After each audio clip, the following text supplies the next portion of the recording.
Hello everyone, સ્વાગત છે તમારું ચેનલમાં। આજે આપણે બનાવીશું ભરેલા મરચાંના ભજીયા। પરફેક્ટ કોટિંગ સાથે અને એકદમ ફૂલેલા ભરેલા મરચાંના ભજીયા બનાવીશું। જો તમને મારી રેસીપી ગમતી હોય અને હજુ સુધીમાં ચેનલને સબસ્ક્રાઈબ ન કરી હોય તો સબસ્ક્રાઈબ કરવાનું ના ભૂલતા। ભરેલા મરચાંના ભજીયા બનાવવા માટે આ રીતે મેં 6 થી 7 નંગ જેટલા મરચાં લઈ લીધા છે। ભજીયા બનાવવા માટે આ રીતના મરચાંની પસંદગી કરવાની છે અને મરચાં કડક હોય એ રીતના લેવાના છે। મરચાંને વચ્ચેથી આપણે સ્લીટ કરી લઈશું અને હવે બિયાનો ભાગ અને નસોનો ભાગ કાઢી લેવાનો છે। તો હળવા હાથે આ પ્રોસેસ કરવાની છે, મરચાં તૂટી ન જાય એ વાતનું ધ્યાન રાખવું। મરચાંમાં બિયાનો ભાગ અને નસોનો ભાગ કાઢવાથી તીખાશ ઓછી થઈ જાય છે। બાકીના બધા મરચાંમાં આપણે નસોનો ભાગ અને બિયાનો ભાગ કાઢી લીધો છે। તમે જોઈ શકો છો આ રીતની આપણે સ્લીટ કરી લીધી છે અને બિયા બધા કાઢી લીધા છે। ભજીયા માટેનું બેટર તૈયાર કરી લઈશું। મિક્સિંગ બાઉલમાં 1 કપ જેટલો ચણાનો લોટ ઉમેરશું, સાથે 2 ચમચી જેટલો ચોખાનો લોટ ઉમેરવાનો છે। ચોખાનો લોટ ઉમેરવાથી ભજીયા ક્રિસ્પી બને છે અને તેલ પણ ઓછું એબ્સોર્બ કરે છે। જો તમારી પાસે ન હોય તો તમે સ્કીપ પણ કરી શકો છો। હવે અડધી ચમચી અજમાને હાથેથી ક્રશ કરીને ઉમેરશું, સાથે 1/4 ચમચી હિંગ ઉમેરશું। હિંગ અને અજમો ઉમેરવાથી ભજીયા પચવામાં હળવા રહે છે। સાથે 1/4 ચમચી હળદર પાવડર, સ્વાદ પ્રમાણે મીઠું ઉમેરશું અને બધી વસ્તુને સારી રીતે મિક્સ કરી લઈશું। ચણાના લોટમાં બધા મસાલા મિક્સ કરી દીધા છે। હવે 1 કપ જેટલું પાણી લીધું છે। ભજીયા માટેનું થીક બેટર તૈયાર કરવાનું છે। પાણી થોડું થોડું ઉમેરીને મિક્સ કરી લઈશું। એકસાથે પાણી નથી ઉમેરવાનું।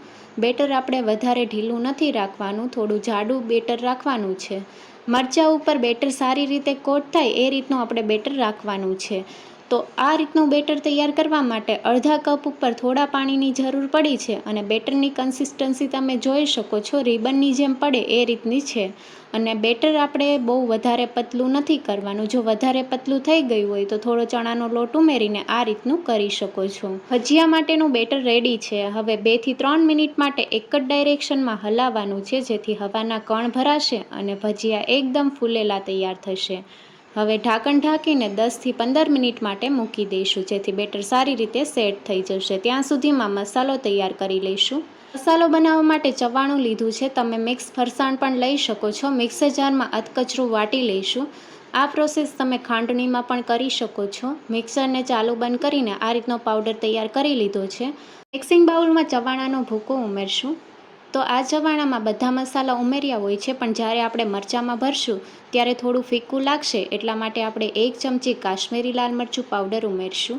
લાલ મરચું પાવડર ઉમેરવાથી કલર પણ સારો આવે છે। હવે ખાટો મીઠો ટેસ્ટ આપવા માટે 1 ચમચી ખાંડ અને અડધા લીંબુનો રસ ઉમેરશું। ખટાશ અને ગળપણ બેલેન્સ રાખવું, જેથી ટેસ્ટ 100 ગણો વધી જાય છે। હવે 1/4 ચમચી જેટલો ગરમ મસાલા પાવડર, સાથે થોડા કોથમીરના પાન ઉમેરશું અને 1 ચમચી જેટલું તેલ ઉમેરીને મિક્સ કરી લઈશું। તો બધા મસાલા સારી રીતે મિક્સ કરી લઈશું। ચટપટો મસાલો તૈયાર છે। મસાલાને આ રીતે ભેગો કરીએ તો ભેગો થઈ જાય છે। તો આ રીતનો મસાલો આપણે જોઈએ, જેથી મસાલો મરચાંમાં સારી રીતે ભરાય છે। મરચાંમાં હળવા હાથે આપણે મસાલો ભરવાનો છે અને મસાલો સારી રીતે પ્રેસ કરીને પછી ભરવાનો છે, જેથી મરચાંના ભજીયા તળતી વખતે મસાલો બહાર નથી આવતો। તો આ રીતે તમે જોઈ શકો છો, મસાલો સારી રીતે ભરી દીધો છે। તો બાકીના બધા મરચાંમાં આપણે મસાલો ભરી દેવાનો છે। બધા મરચાંમાં મસાલો ભરી દીધો છે। હવે ભજીયા માટેનું બેટર જોઈ લઈશું। 15 મિનિટ જેવું થઈ ગયું છે। બેટરમાં ચપટી જેટલો ખાવાના સોડા ઉમેરશું, સાથે 1 ચમચી જેટલું તેલ ઉમેરશું। તેલ હલકું ગરમ લેવાનું અને મિક્સ કરી લઈશું। બેટરમાં સારી રીતે તેલ અને ખાવાના સોડા મિક્સ કરી દીધા છે અને બેટર આ રીતનું હોવું જોઈએ। હવે બેટરમાં આપણે મરચાંને સારી રીતે કોટ કરી લઈશું। તો આ રીતનું તમે જોઈ શકો છો, મરચાંને સારી રીતે કોટ કરી લીધું છે। હવે મીડિયમ ગરમ તેલમાં આપણે ફ્રાય કરી લઈશું। તો શરૂઆતમાં ગેસની ફ્લેમ હાઈ રાખવાની છે અને મરચાં ઉમેરી દઈએ પછી આપણે ગેસની ફ્લેમ મીડિયમ કરી દઈશું। મરચાંના ભજીયાને બધી સાઈડથી પલટાવીને સારી રીતે તળી લઈશું। તમે જોઈ શકો છો કલર ચેન્જ થઈ ગયો છે।